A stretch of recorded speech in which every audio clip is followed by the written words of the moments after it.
Here I have Mitsubishi Outlander. Let me show you how to turn on the massage seats on this car. So at the very beginning, let's start by using the home screen, then let's find and select the settings button. From the following list, all you need to do is select the seat, and here you can enable the massage seat by using this toggle.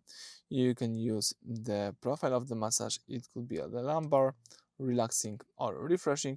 You can do the same thing with the front passenger seat. As you can see, you can choose the different style for the passenger and for the driver. You can also here manually adjust the intensity and the speed of the massage. If you would like to disable the massage, let's use the same switchers, and that's it.